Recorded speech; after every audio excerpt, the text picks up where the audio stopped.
Okay, so I started this and then I decided to make the video. So I subtracted 16 from both sides to set it equal to 0 first.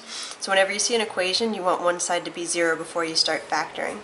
So I subtracted 16 from both sides, so it went away from this side and came over to this side, so I had 4x squared minus 16.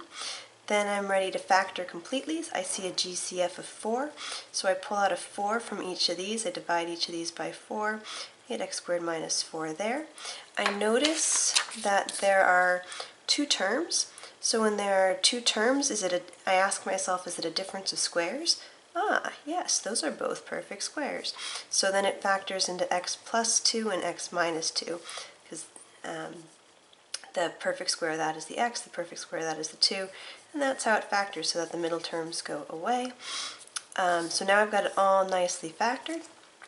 And then I set each one of these factors equal to 0, because I know that if this times this times this equals 0, then one of these factors must be 0. So either the 4 equals 0, which you're like, no, so that doesn't give me anything, or the x plus 2 equals 0, and yeah, that could equal 0. Just subtract 2 from both sides like normal when x equals negative 2, so we found something that works. Or the x minus 2 equals 0, so that would mean that x would be 2. So our answers are negative 2 and 2.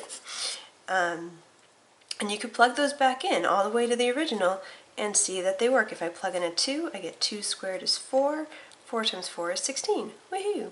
If I plug in a negative 2 squared is 4. 4 times 4 is 16. That also works.